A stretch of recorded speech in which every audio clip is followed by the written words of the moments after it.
Guys, आज के इस वीडियो में हम सोलो लेवलिंग सीजन 3 का एपिसोड 5 कवर करने वाले हैं। अगर आपने सीजन 3 का एपिसोड 1 से 4 तक अभी तक नहीं देखा है तो जाकर पहले वो देख लो। स्टार्ट करने से पहले आप लोग वीडियो को लाइक और सब्सक्राइब जरूर कर लो, क्योंकि फाइनली सोलो लेवलिंग का न्यू वीडियो आ ही गया। सीजन 3 एपिसोड 5 स्टार्ट होता है और हम देखते हैं जिन्हो और आर्किटेक्चर का फाइट स्टार्ट होने वाला था, बट जिन्हो के सिस्टम से एक नोटिफिकेशन आ जाता है कि तुम्हारा हार्ट स्टॉप हो जाएगा अगर तुमने 10 मिनट के अंदर एनिमी को डिफीट नहीं किया तो। ये देख करके जिन्हो शॉक हो जाता है और आर्किटेक्चर से पूछता है आखिर कौन हो तुम, जिस पे आर्किटेक्चर बोलता है मैं तुम्हारे सिस्टम का क्रिएटर हूँ। अब इधर गेट के बाहर हमें जिनचुल दिखाई देता है जो कुछ बैकअप लेके आया होता है हंटर एसोसिएशन की तरफ से। उसे ये पता होता है कि अंदर ये लोग जिन्हों के सामने कोई काम के नहीं रहेंगे, फिर भी जस्ट इन केस बुला ही लिया था। जिनचुल जैसे ही गेट के पास जाता है उसे एक स्ट्रॉन्ग ऑरा फील होता है। वो समझ जाता है कि ये रेड उसके बस की बात नहीं है। वो तुरंत वहाँ खड़े एक हंटर को बोलता है कि पास में जो भी गिल्ड है उनको कांटेक्ट करने को। वो हंटर बताता है कि यहाँ पास में ही एक दूसरा गेट खुला है जिसमें हंटर गिल्ड वाले जाने की तैयारी कर रहे हैं, मतलब जॉन्किन और चाहिन का गिल्ड। जिनचुल तुरंत उन्हें कांटेक्ट करने के लिए बोलता है कि ये एक इमरजेंसी सिचुएशन है तो उनको वो डंजन छोड़ के यहाँ आना होगा। अब अंदर हमें फिर से जिन्हो दिखाई देता है जिसकी फाइट स्टार्ट हो गया था, बट इस बार उसका ओपोनेंट काफी ज्यादा स्ट्रांग होता है। वो अचानक से जिन्हो के सामने आ जाता है। ये सब इतना फास्ट होता है कि जिन्हो भी नोटिस नहीं कर पाता। उसके बाद आर्किटेक्चर जिन्हो को एक जोर से पंच मारता है जिससे जिन्हो काफी दूर जाके गिरता है, और इससे पहले कि वो उठ पाता आर्किटेक्चर फिर से जिन्हो के पास आ जाता है और इस बार दोनों हाथों से पंच करने वाला होता है। जिन्हो जैसे तैसे बचने की कोशिश करता है बट उसके पास इनफ टाइम नहीं होता, बट वो किसी तरह से लास्ट मोमेंट पे उसके दोनों हाथों को रोक लेता है। ये देख करके आर्किटेक्चर भी सरप्राइज हो जाता है और बोलता है वाह क्या बात है, तुम तो मेरे से ज्यादा स्ट्रॉन्ग निकले, और अपने तीसरे हाथ से उस पे पंच मार देता है क्योंकि उसके पास 8 हाथ होते हैं। बट जिन्हो भी इस बार रेडी था। वो पंच खाने के बाद भी इस बार अपनी जगह से बिल्कुल नहीं हिला और एक जोर से काउंटर पंच आर्किटेक्चर को मारता है जिससे आर्किटेक्चर भी काफी दूर चला जाता है, बट वो खुद को संभाल लेता है और बोलता है किसने सोचा था कि एक इंसान से फाइट करना इतना इंटरेस्टिंग होगा। जिन्हो भी इधर मन में सोच रहा होता है कि ये बाकी ओपोनेंट के कंपेयर में काफी स्ट्रॉन्ग है, बट मैं ये कर सकता हूँ। फिर वो आर्किटेक्चर से बोलता है तुमने अब तक मेरे सवालों का जवाब नहीं दिया कि आखिर तुमने ये सिस्टम क्यों डिजाइन किया और मुझे ही क्यों चूज किया प्लेयर के लिए। आर्किटेक्चर बोलता है कि मैं समझ सकता हूँ कि तुम्हारे पास बहुत सारे सवाल हैं और तुम सोच रहे होगे कि मुझे मार दोगे तो कभी जवाब नहीं मिलेगा। तो मैं बता दूं कि ये मैटर नहीं करता है कि तुम मुझे मारते हो या नहीं, तुम्हें तुम्हारे सवालों का जवाब हर हाल में मिल जाएगा। ये पहले से ही डिसाइड है। इसके बाद जिन्हो देखता है कि क्लोज रेंज में फाइट करना डिसएडवांटेज हो रहा है तो वो अपनी रूलर अथॉरिटी का यूज करके लॉन्ग रेंज अटैक करता है, बट आर्किटेक्चर भी सेम अटैक जिन्हो पे करता है। मतलब जो अटैक जिन्हो कर सकता है वो सब अटैक आर्किटेक्चर भी कर सकता था, क्योंकि ऑफ कोर्स उसने ही उसका सिस्टम डिजाइन किया था और स्किल दिया था। जिन्हो समझ जाता है कि लॉन्ग रेंज अटैक भी बेकार है। जिन्हो फिर से पूछता है कि आखिर तुम मुझे इस तरह की पावर कैसे दे सकते हो और मुझे ही क्यों चूज किया गया। तो आर्किटेक्चर बोलता है सच तो ये है कि मैंने तुम्हें चूज नहीं किया है, बल्कि इसका अपोजिट है। मैं तो एक सिंपल सा डिजाइनर हूँ तुम्हारे सिस्टम का। जिन्हो देखता है कि अब सिर्फ 6 मिनट 19 सेकंड बचे हैं तो अब ज्यादा टाइम नहीं है, इसीलिए क्लोज रेंज अटैक करने के अलावा कोई ऑप्शन नहीं था। इधर आर्किटेक्चर भी अपने 8 हाथ में वेपन निकाल लेता है और जिन्हो पे अटैक कर देता है। जिन्हो जैसे तैसे डॉज कर रहा होता है, बट एक टाइम के बाद वो नोटिस करता है कि उसका सेंस पहले से ज्यादा शार्प होने लगा है और वो उसके सारे अटैक को डायरेक्ट प्रिडिक्ट कर रहा है और इजीली डॉज कर पा रहा था। और तो और अब वो उसकी स्पीड को ही मैच करने लगा था। ये देख के आर्किटेक्चर भी शॉक हो जाता है। ये पॉसिबल नहीं हो सकता, ये मेरे अटैक कैसे डॉज कर सकता है और पहले से ज्यादा फास्ट कैसे हो गया अचानक से। इधर जिन्हो न सिर्फ डॉज कर पा रहा होता है बल्कि अटैक करना भी स्टार्ट कर देता है और आर्किटेक्चर का एक हाथ काट देता है अपने डैगर से। आर्किटेक्चर सोचता है अब समझ आ रहा है मुझे कि आखिर इसे ही क्यों चूज किया गया प्लेयर बनने के लिए। वो गुस्सा हो जाता है और बोलता है तुम सिर्फ एक मामूली से इंसान हो, तुम्हारी हिम्मत कैसे हुई।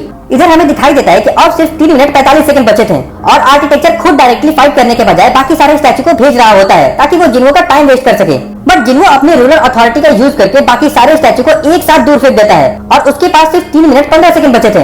वो भाग के फिर से आर्किटेक्चर के पास जाता है और अपने डैगर से अटैक करके उसके 2 और हाथ काट देता है। पर जब वो आर्किटेक्चर से फाइट करने में बिजी होता है तभी पीछे से एक सील्ड वाला स्टैचू आ जाता है और वो पीछे से अपने सील्ड से जिन्हो के शोल्डर पे अटैक कर देता है। जिन्हो तुरंत हवा में उड़ के अपने एल्बो से उसका सर क्रश कर देता है और तुरंत पीछे घूम के आर्किटेक्चर पे अटैक करके उसके 2 और हाथ काट देता है। लेकिन अब उसके पास सिर्फ 2 मिनट 13 सेकंड ही बचे होते हैं। बट जिन्हो यहाँ नहीं रुकता, वो आर्किटेक्चर को पंच मार के दूर फेंक देता है और उसके ऊपर चढ़ के अपना डैगर उसकी गर्दन पे रख देता है और बोलता है मैं जीत गया अब। जिसके बाद आर्किटेक्चर फाइनली बोलता है चलो मैं हार गया, टेस्ट खत्म हो गया अब। और रहा बात तुम्हारे सवालों का तो उसका जवाब तुम्हारे ही अंदर है। और जिन्हो को एक नोटिफिकेशन आता है कि क्या आप अपनी मेमोरी में स्टोर किए गए डाटा को पुनः प्राप्त करना चाहेंगे। जिन्हो सोचता है तो इतने टाइम से मेरे मेमोरी में ही सारा डाटा स्टोर था। फिर उसके बाद वो उसको एक्सेप्ट कर लेता है।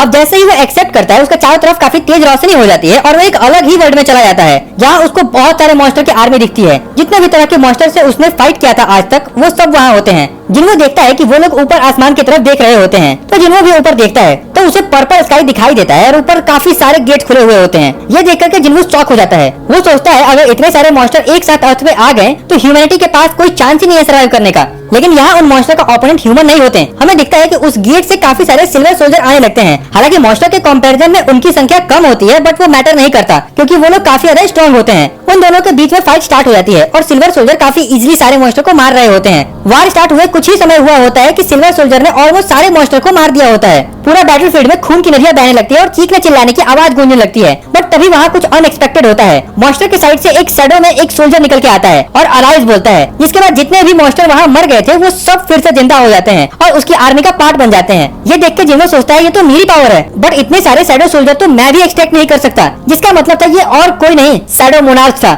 और अब उसने सारे मरे हुए मॉन्स्टर को अपनी शैडो आर्मी में ऐड कर लिया था। जिसके बाद जो फाइट अभी तक सिल्वर आर्मी वन साइड जीत रही थी वो अब इजीली हारने लगती है। शैडो मोनार्क और उसकी इमॉर्टल आर्मी ऑलमोस्ट सारे सिल्वर सोल्जर्स को मार देते हैं। वो लोग जीतने ही वाले होते हैं, तभी वहाँ फिर से कुछ अनएक्सपेक्टेड होता है। लेकिन अब सीन शिफ्ट हो जाता है और हमें डबल डंजन के गेट के बाहर जिनचुल दिखाई देता है, जो अपने साथ हंटर गिल्ड के मेंबर्स को भी लेके आया होता है। जोंगिन बाहर से ही बहुत स्ट्रॉन्ग मैजिक पावर सेंस कर रहा होता है। वो जिनचुल से पूछता है, तुम श्योर हो ना कि जिन्वो यही है? जिनचुल बोलता है, हाँ बिल्कुल। उसके बाद वो लोग जैसे ही गेट खोलते हैं, अंदर का डिस्ट्रक्शन देख के सब शॉक हो जाते हैं। तभी उनकी नजर आर्किटेक्चर और बाकी के स्टैचू पे पड़ती है। जिनचुल बोलता है, तो इसका मतलब स्टोन स्टैचू सच में रियल था? आर्किटेक्चर भी उनको देख लेता है और बोलता है, ये क्या है? मुझे जहाँ तक याद है कि मैंने ह्यूमंस को तो इनवाइट नहीं किया था। स्टैचू को बोलता देख करके सब शॉक हो जाते हैं। उनमें से मोस्टली हंटर ए रैंक और बी रैंक के होते हैं, तो उन्होंने कभी बोलने वाले मॉन्स्टर नहीं देखे थे, वो भी इंसानों की भाषा में। वो लोग आपस में बात करने लगते हैं। तभी आर्किटेक्चर बोलता है, चुप हो जाओ वरना तुम लोग किंग का नींद खराब कर दोगे। सब लोग कंफ्यूज हो जाते हैं और बोलते हैं, कौन किंग? तभी उनके नजर जिन्वो पे पड़ती है, जो एक जगह पे बस खड़ा होता है बिना हिले डुले। वो अभी भी दूसरे वर्ल्ड में खोया होता है। वो लोग जिन्वो को देख ही रहे होते हैं, तभी आर्किटेक्चर अचानक से उन पर अटैक कर देता है और अपने एक अटैक से 3 हंटर को वहीं खड़े के खड़े मार देता है। उनको रिएक्ट करने तक का मौका नहीं मिलता है। ये देख करके हंटर चा तो काफी शॉक हो जाती है। आर्किटेक्चर बोलता है, तुम लोग काफी स्ट्रॉन्ग हो, तुम लोगों का सैक्रिफाइस किंग को ऑफर करूंगा। जिसके बाद वहाँ जो भी इंजर्ड होते हैं उनको तुरंत हीलर हील करने लगता है और हमें दिखता है कि बाकी के स्टैचू भी आके उनको घेर लेते हैं। उनके साथ वो बड़ा वाला स्टैचू भी होता है। वो अपनी आंखों से लेजर बीम फेंकना स्टार्ट कर देता है, बट किसी तरह से वो लोग बच जाते हैं। जिसके बाद जोंगिन उस बड़े वाले स्टैचू से फाइट करने के लिए चला जाता है और बाकी हंटर को कहता है कि वो छोटे स्टैचू को डिफीट करें जब तक वो बड़ा वाला डिस्ट्रैक्टेड है। बट बहुत ही जल्द उन लोगों को रियलाइज हो जाता है कि ये स्टैचू काफी स्ट्रॉन्ग है। जिन छोटे छोटे स्टैचू को जिन्हों चुटकियों में मार रहा था, उन सब स्टैचू को बाकी हंटर्स मिलके भी एक स्क्रैच तक नहीं दे पा रहे थे, इवन जिनचुल भी नहीं। तभी जोंगिन सोचता है, ऐसे बात नहीं बनेगी, जिन्हों को उठाना ही होगा अब। और वो अपना एक फायर अटैक जिन्हों पे करता है ताकि जिन्हों जग जाए। बट उस अटैक के बीच में आर्किटेक्चर आके रोक देता है और बोलता है, तुम्हारी हिम्मत कैसे हुई किंग को जगाने की?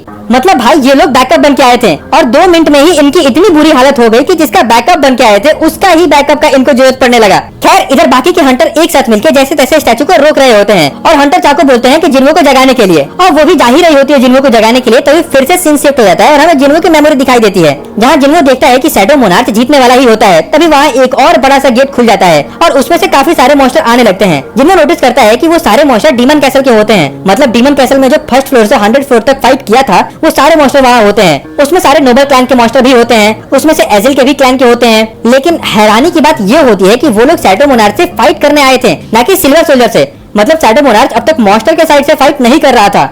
जिन्हों ये सब देख करके कंफ्यूज हो जाता है। बट इधर शैडो मोनार्क की आर्मी कुछ ही पल में उन सब मॉन्स्टर का सफाया कर देती है। उनकी तरफ से बस उनका एक लीडर बचता है, जो कि डीमन किंग बैरन होता है, जिससे जिन्होंने फाइट किया था डीमन कैसल में। शैडो मोनार्क उसकी तरफ बढ़ता है और बोलता है, तुमने मुझे बिट्रे क्यों किया? जिस पर बैरन बस हंसने लगता है और बोलता है, मुझे अफसोस है कि मैं तुम्हें मार नहीं पाया। ये सुन के शैडो मोनार्क उसका गला पकड़ के उठा लेता है और मारने ही वाला होता है, बट वो अचानक से उसे नीचे छोड़ देता है। तभी जिन्हों नोटिस करता है कि वो शैडो मोनार्क की बॉडी में है और उसे फील होता है कि अब उसके पास 2 हर्ट हैं। मतलब एक हर्ट पहले से था और अब एक और ब्लैक हर्ट होता है जो कि शैडो मोनार्क का था। इसके बाद उसे सिस्टम से नोटिफिकेशन आता है, मेमोरी अपडेट सक्सेसफुल हो गया। अब वापस हमें डंजन के अंदर दिखाई देता है, जहाँ हंटर चार जिन्हों को जगाने जा रही होती है। लेकिन बीच में आर्किटेक्चर फिर से आ जाता है और बोलता है, मेरा प्लान बर्बाद करने की कोशिश मत करो तुम लोग। लेकिन चा नहीं सुनती और अपना शॉट निकाल के अटैक कर देती है। आर्किटेक्चर भी अपना वेपन निकाल लेता है और उसके अटैक को डॉज कर देता है। फिर अपने दूसरे वेपन से चा के हाथ को हल्का सा काट देता है। चा ब्लीड वगैरह करने लगती है। इधर बाकी के हंटर का भी कुछ ऐसा ही हाल होता है। जो भी अटैक कर रहा होता है उन सबके मूव्स को स्टैचू पहले ही प्रेडिक्ट कर लेते थे। इवन जोंगिन जो एक एस रैंक हंटर है, वो भी स्ट्रगल कर रहा होता है। क्या आर्किटेक्चर को इग्नोर करके फिर से जिन्हों को जगाने जा रही होती है। लेकिन आर्किटेक्चर इतनी आसानी से पीछा छोड़ने वाला नहीं था। वो फिर से अटैक करता है, लेकिन चा जैसे तैसे बच जाती है। तभी हमें दिखाई देता है कि चा के अंदर से जिन्हों का शैडो सोल्जर निकलने की कोशिश कर रहा होता है, लेकिन वो बाहर नहीं आ पा रहा होता। ये देख के आर्किटेक्चर बोलता है, तुम्हारे अंदर वो शैडो सोल्जर कैसे आया? जो भी हो, इस रूम के रूल्स के हिसाब से वो कभी बाहर नहीं आ सकता। फिर वो पूछता है, तुम्हारा जिन्हों के साथ क्या रिश्ता है? क्या बोलती है, वो मेरा फ्रेंड है और मैं उसे बचाने आई हूँ। आर्किटेक्चर बोलता है बहुत बढ़िया, मैं तुम्हें आज एक चांस दूंगा क्योंकि आज के ही दिन वर्ल्ड का ग्रेटेस्ट मोनार्क जन्म लेने वाला है किसी भी पल, तो तुम्हें मैं ये ग्लोरियस मोमेंट विटनेस करने का मौका दूंगा। और रही बात बाकी के हंटर्स की, तो उन्हें मरना होगा। तभी पीछे से आवाज आती है, किसने कहा? आर्किटेक्चर कंफ्यूज होकर के पीछे देखने के लिए मुड़ता है और तभी अचानक से जिन्वो उसके फेस के सामने आ जाता है और एक जबरदस्त पंच मारता है, जिसके बाद उसका फेस का नक्शा बिगड़ जाता है। फिर वो उसके ऊपर चढ़ जाता है और बोलता है, आखिर क्या किया तुमने मेरी बॉडी के साथ? जिन्वो को देख करके फाइनली सभी हंटर को जान में जान आती है। आर्किटेक्चर जिन्वो को देख करके हैरान हो जाता है और बोलता है, तुम किंग नहीं हो सकते, आखिर तुम उसकी जगह कैसे ले सकते हो? तुम्हारे पास ब्लैक हार्ट आने के बाद भी तुम चेंज कैसे नहीं हुए? जिन्वो सोचने लगता है, अच्छा तो इसे ब्लैक हार्ट बोलते हैं, इसकी वजह से मुझे पहले से काफी ज्यादा मैजिक पावर फील हो रही है। जिन्वो को सिस्टम का नोटिफिकेशन भी आ जाता है। अब ब्लैक हार्ट की वजह से उसका माना बढ़ गया था, मतलब काफी ज्यादा ही। ब्लैक हार्ट से पहले जिन्वो का माना 9400 के आसपास था और ब्लैक हार्ट मिलने के बाद ही सीधा 1 लाख से ज्यादा बढ़ जाता है, मतलब टोटल माना अब 1,09,400 हो गया था। सोच लो जिन्वो कितना ज्यादा स्ट्रॉन्ग हो गया है पहले से, अब सीधा 10 गुना स्ट्रॉन्ग बन जाता है वो। जिन्वो आर्किटेक्चर का रिएक्शन देख करके समझ जाता है कि वो नहीं चाहता था कि मुझे ब्लैक हार्ट मिले, और अगर मिल भी जाए तो वो मुझे स्ट्रॉन्ग बनाने के लिए नहीं था। एक्चुअली में शैडो मोनार्क और आर्किटेक्चर के बीच में एक डील हुआ था। आर्किटेक्चर को शैडो मोनार्क से इमॉर्टल का विश चाहिए था, जो कि शैडो मोनार्क ही दे सकता था, और शैडो मोनार्क को एक ह्यूमन वेसल चाहिए था, तो उसने जिन्वो को चूज किया था और आर्किटेक्चर को बोला था कि उसके लिए सिस्टम बनाए और बदले में वो उसको इमॉर्टल बना देगा। और जब जिन्वो रेडी हो जाता तो उसकी बॉडी पे शैडो मोनार्क कब्जा कर लेता, मतलब जिन्वो एक तरह से मर जाता और शैडो मोनार्क फिर से जिंदा होकर वापस आ जाता, तो वो आर्किटेक्चर का विश पूरा कर देता बदले में। लेकिन जिन्वो का पोटेंशियल देखकर शैडो मोनार्क ने अपना माइंड चेंज कर लेता है और उसकी बॉडी को टेक ओवर करने के बजाय अपनी पावर का कुछ हिस्सा जिन्वो को दे दिया, मतलब वही ब्लैक हार्ट। तो एक तरह से आर्किटेक्चर का यहाँ पे शैडो मोनार्क ने गंदा वाला काट दिया था, इसीलिए वो भड़का हुआ था। खैर जिन्वो को ये सब बातें पता नहीं होती और स्टोरी में भी अभी तक नहीं बताया गया, लेकिन मैंने आपको बता दिया ताकि आप ज्यादा अच्छे से समझ पाओ।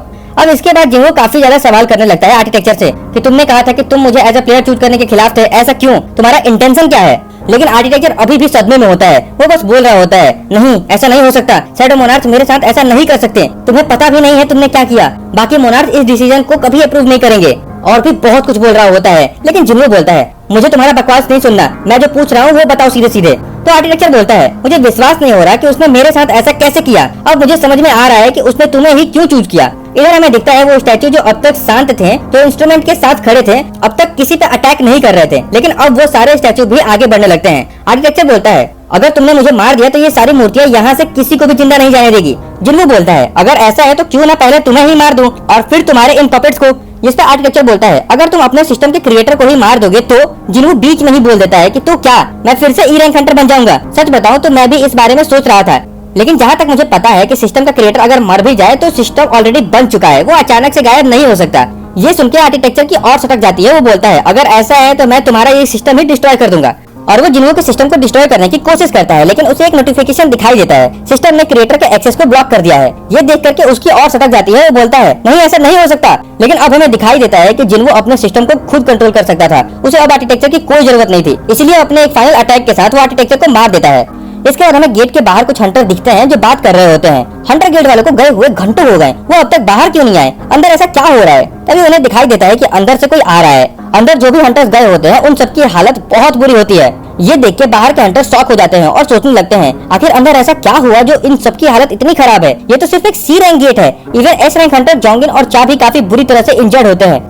तभी जिनचुल आगे आता है और वहाँ खड़े हंटर से बोलता है, डेड हंटर्स की बॉडी को बाहर निकालने में हेल्प करो। ये सुन के सब और शॉक हो जाते हैं कि इस मिशन में हंटर्स मर भी गए हैं। तभी हमें दिखाई देता है कि जिन्वो भी डंजन से बाहर आ जाता है। उसके मन में अभी भी बहुत सारे सवाल होते हैं। इधर हमें दिखता है कि वो सारी डेड बॉडीज बाहर लेके आ जाते हैं। इस रेड में टोटल 20 हंटर मर गए थे। जिनचुल बोलता है, अगर ये डंजन ब्रेक होता तो कैजुअलिटीज इससे ज्यादा होती, और जिनचुल अपने डिसीजन पे रिग्रेट कर रहा होता है। वो बोलता है, मेरी गलती है कि मैंने हंटर गेट वालों को हेल्प करने के लिए बुलाया और इतने सारे लोग मर गए। अगर हमारी टीम स्टार्टिंग में ही समझ जाती कि ये डबल डंजन है तो ऐसा कुछ नहीं होता। तभी वो जिन्वो से पूछता है, आखिर तुम्हें कैसे पता चला कि ये डबल डंजन है? जिन्वो अब झूठ बोल बोल के थक चुका था, वो और झूठ नहीं बोलना चाहता था। वो बोलता है, मुझे डंजन नहीं बुलाया था। जिसपे जिनचुल कंफ्यूज होकर के पूछता है, क्या मतलब डंजन ने बुलाया था? तो जिन्वो बोलता है, मुझे एक मैसेज आया था इस लोकेशन के बारे में। जिनचुल बोलता है, क्या मैं वो मैसेज देख सकता हूँ? जिन्वो बोलता है, वो मैसेज सिर्फ मेरे हेड में दिखाई देता है। जिनचुल सोचता है, कहीं इतनी सारी डेड बॉडीज देख के इसका दिमाग तो नहीं सटक गया? ये क्या बोल रहा है? मुझे कुछ समझ नहीं आ रहा। तभी वहाँ चा आती है और जिन्वो से पूछती है, तुम ठीक हो ना? जिन्वो धीमे आवाज में बोलता है, हाँ बिल्कुल, बस थोड़ा सा थक गया हूँ। इतना बोलते ही जिन्वो जमीन पे गिर जाता है और बेहोश हो जाता है।